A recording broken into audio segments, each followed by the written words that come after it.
সময় ছিল যখন বাঙালির জীবনে ছিল একান্নবর্তী পরিবার। আচার বড়ি রোদে দেওয়ার একটা ছাদ ছিল। একটা শীতের অলস দুপুরে বাড়ির সব কাজ সেরে ছাদে বসে বাড়ির মহিলাদের দুটো সুখ দুঃখের গল্প ছিল। যে কোনো অনুষ্ঠানে বাড়িতে একটা হই হই ছিল, কিন্তু ভাগ্যের পরিহাসে আর কালের নিয়মে সেসব চুকে বুকে গেছে। এখন দু কামরার ফ্ল্যাট, ব্যস্ত জীবন, নিউক্লিয়ার ফ্যামিলি, এসবেই অভ্যস্ত আমরা।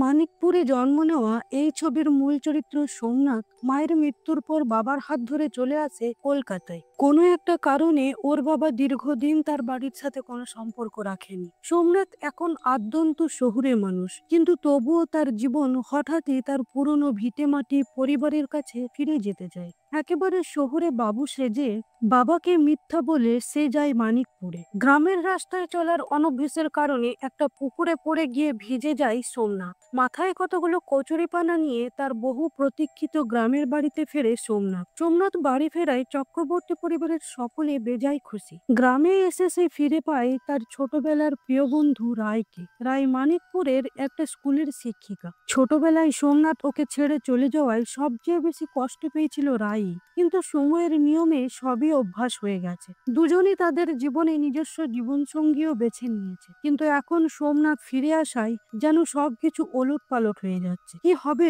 এদের দুজনের সম্পর্কের পরিণতি? সোমনাথ কি তার বাবাকে তার পরিবারের সাথে মিলিয়ে দিতে পারবে?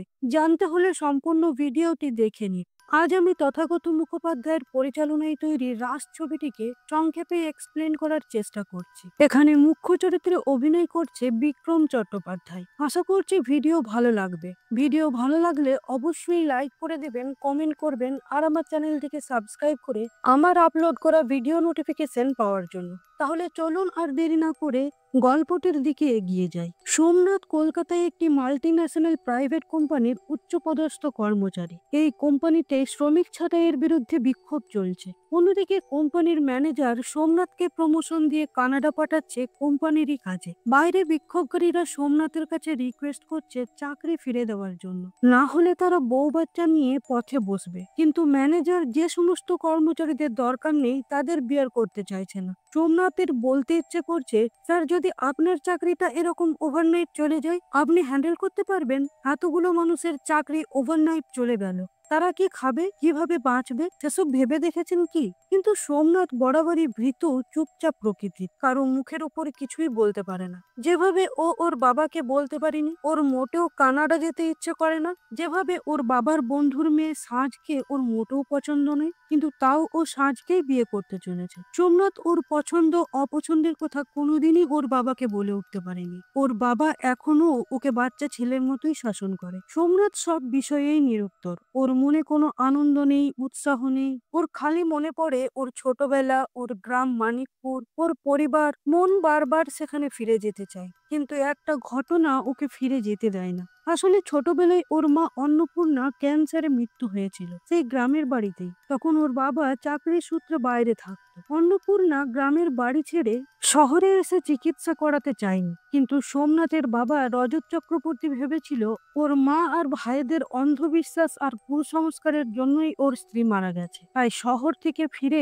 রাসের দিনই ওর ছেলে সোমনাথকে নিয়ে বাড়ি ছেড়ে বেরিয়ে গিয়েছিল সেদিন। আর আজ পর্যন্ত ওর মা ভাইদের মুখ দেখেনি। সোমনাথ চায় কানাডা চলে যাবার আগে একবার মানিকপুর থেকে ঘুরে আসতে। ইতিমধ্যে সোমনাথ ওর বাবার আলমারিতে ওর ঠাকুমার হাতের লেখা কতগুলো চিঠি পায়, যেখানে তিনি তার ছেলেকে আর নাতিকে মরে যাবার আগে একবার দেখে যেতে চান বলে অনুরোধ করেছেন। তাই আর থাকতে না পেরে ওর বাবাকে মিথ্যা বলে সোমনাথ চলে আসে মানিকপুরে। মানিকপুরের চক্রবর্তী পরিবার বনেদি পরিবার, তাই গ্রামের সবাই এক কথায় চক্রবর্তী বাড়ির রাস্তাটা সোমনাথকে দেখিয়ে দেয়। কিন্তু মাঠ ঘাট এ সমস্ত খানাখন্দে ভরে রাস্তায় চলা অভ্যাস নেই সোমনাথের, তাই রাস্তায় চলতে গিয়ে একটা পুকুরে পড়ে যায় সোমনাথ। গ্রামের লোকেরা ভ্যানে করে ওকে চক্রবর্তী বাড়ির দরজায় পৌঁছে দিয়ে যায়। বাড়িতে তখন রাস পূর্ণিমার আয়োজন চলছে একধারে, আর অন্যধারে এই বাড়ির নাতি রক্তিম তার পুকুর আর আমবাগান বিক্রি করে দেওয়ার জন্য লোক এনেছে। কিন্তু ঠাকুমা বললেন তিনি বেঁচে থাকতে এসব বিক্রি করবেন না, এগুলো অন্যের কাছে পৈতৃক সম্পত্তি হলেও তার কাছে বাড়ির শেকল।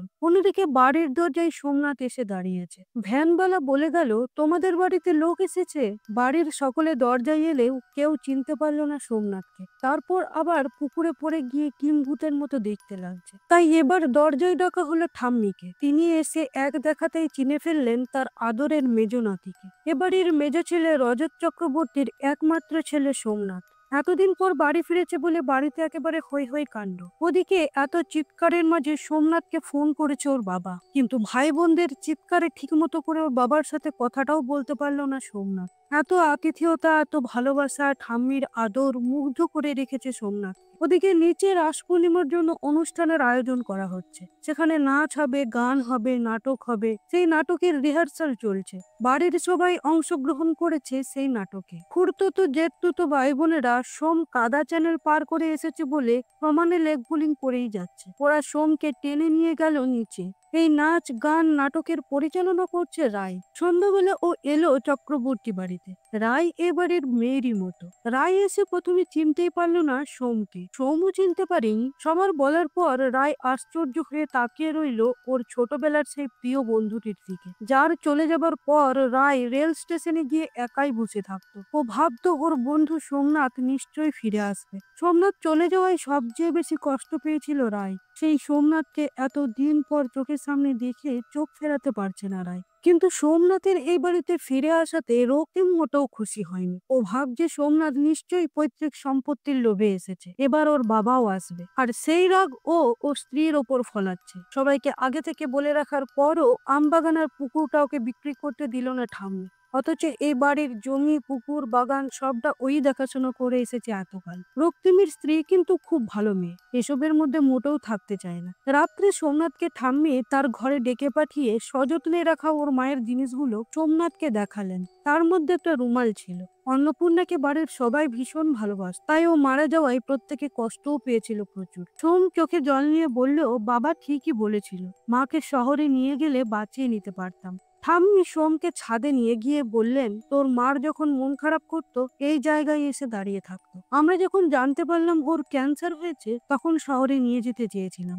অন্নপূর্ণা কিছুতেই যেতে চায়নি। ও বলেছিল এই বটকালের কাছে মানত করলে আর কোবরেজের ওষুধ খেলে ও ঠিক সুস্থ হয়ে যাবে। সকালে অনলাইনে সোমের কোম্পানির কাজ চলছে, কিন্তু বাড়ির কোথাও নেটওয়ার্ক পাওয়া যাচ্ছিল না। তারপর কোনো জায়গাও ফাঁকা নেই, সবখানেই হই হুল্লোড় চলছে। শেষমেশ ঠাম্মি রায়কে ডেকে পাঠালো। রায় বলল স্কুল ঘরের কাছে ভালো নেটওয়ার্ক পাওয়া যায়। ঠাম্মি সোমকে ওর সাথে যেতে বলল। রায় একটা বট গাছের তলায় বসে বাচ্চাদের পড়াচ্ছিল, আর তার সাইডে বসে সোম কাজ করছিল। সেখানে সোমের ছোটবেলার শিক্ষক এলেন। ওনার কাছেই সোম জানতে পারলো ওর চলে যাবার পর রায়ের কষ্টের কথা।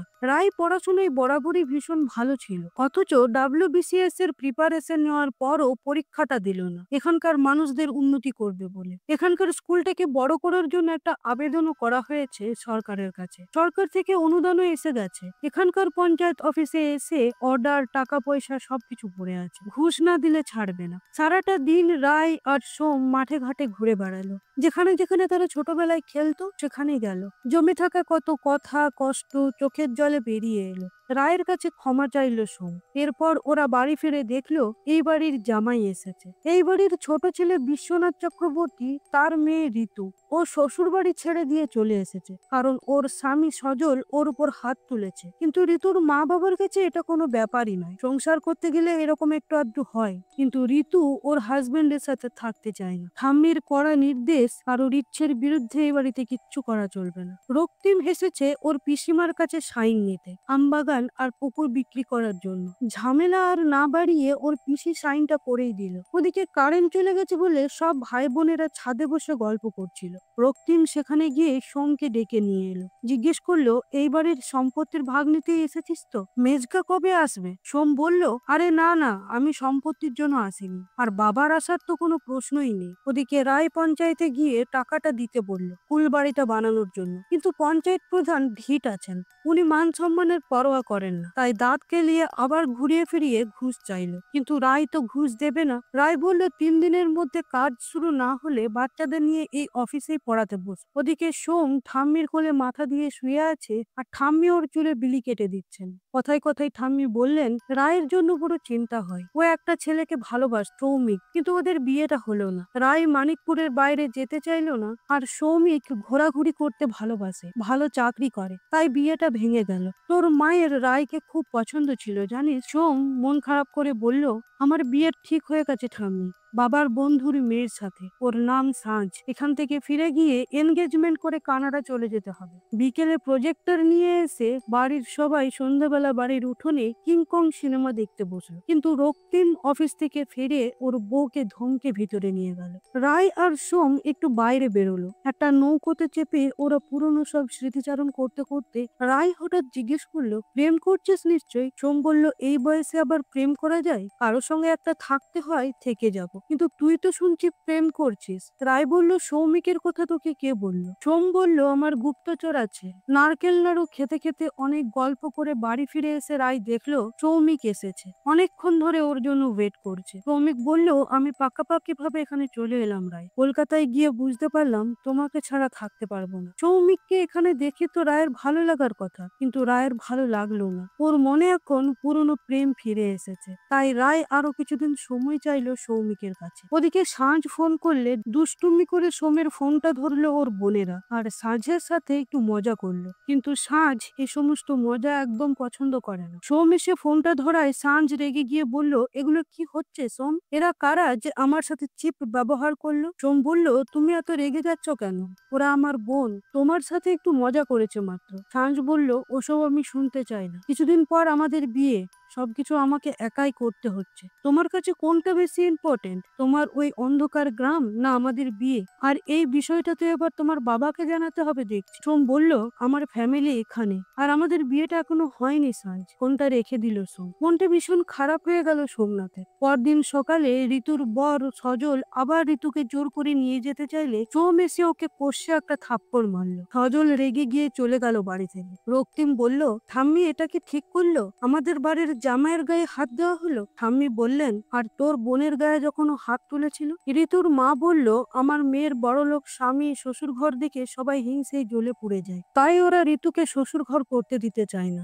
ঋতু বলল কারো কোনো দোষ নেই, আমি সজলের সাথে থাকবো না। রক্তিম বলল হ্যাঁ আজ সোম তোর দাদা হয়েছে, আজ ও জামাইয়ের গায়ে হাত তুলেছে, কাল আমাদের গায়ে হাত তুলবে আর আমাদের সম্পত্তি নিয়ে পালাবে। এসব কথা শুনে হঠাৎ করে ঠাম্মি অজ্ঞান হয়ে গেল। রক্তিম বুঝতে পারলো ও অনেক কিছু ভুলভাল বলে ফেলেছে। রক্তিম প্রথমে ওর বইয়ের কাছে, পরে ঠাম্মির জ্ঞান ফিরলে ঠাম্মির কাছে ক্ষমা চাইলো। রাত্রি রাধা মাধবের রাস উপলক্ষে বাড়িতে নাচ গান নাটক পরিবেশনা করা হচ্ছে। হঠাৎ সেই সময় সাঁঝ সোমের বাবাকে নিয়ে বাড়িতে হাজির। রজত বাবু বলল এরা তোমার মাকে মেরেছে সোম, আর তুমি আমাকে মিথ্যা বলে এখানে এসেছো, এক্ষুনি কলকাতায় চলো। রজত বাবুর ভাইরা বলল আজ রাস, আজকে রাতটা থেকে যা, কাল সকালে যাবি। অনেক অনুরোধের পর রজত বাবু থাকতে রাজি হলো। সেই রাতেই বাড়ি ফেরার পথে রায় সৌমিককে জানালো যে ও সৌমিককে বিয়ে করতে পারবে না, ও নিজেকে ঠকাতে পারবে না। সৌমিক বলল তাও আমি এখানেই থেকে যাব রায়, তোমার কাঁধে কান মিলিয়ে এই গ্রামের উন্নতির জন্য। পরদিন সকালে চোখের জলে বাড়ির সবার কাছ থেকে বিদায় নিয়ে সোম গাড়িতে উঠলো। গাড়িতে ভাবতে লাগলো যে না,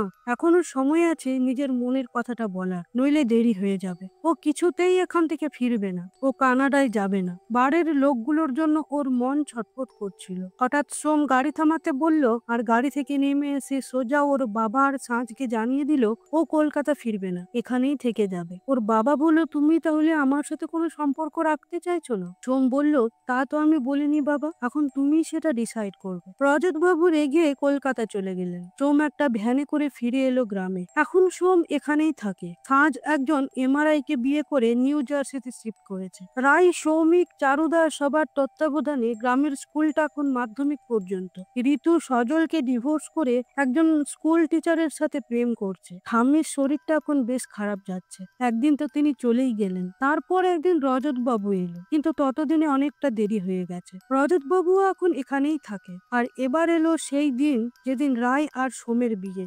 মহা ধুমধাম করে আজ ওদের বিয়ে। আর এখানেই দুজনের মিলনে রাসের কাহিনীটিকে শেষ করা হয়েছে বন্ধুরা। যদি আমার ভিডিও এক্সপ্লেনেশন ভালো লেগে থাকে তবে অবশ্যই লাইক করুন, কমেন্ট করুন আর সাবস্ক্রাইব করে বেল বাটনটিকে প্রেস করে দিন আমার ভিডিও নোটিফিকেশন পাওয়ার জন্য। আজকের মতো এখানেই শেষ করছি, আবার দেখা হবে পরবর্তী কোনো ভিডিওতে। ধন্যবাদ।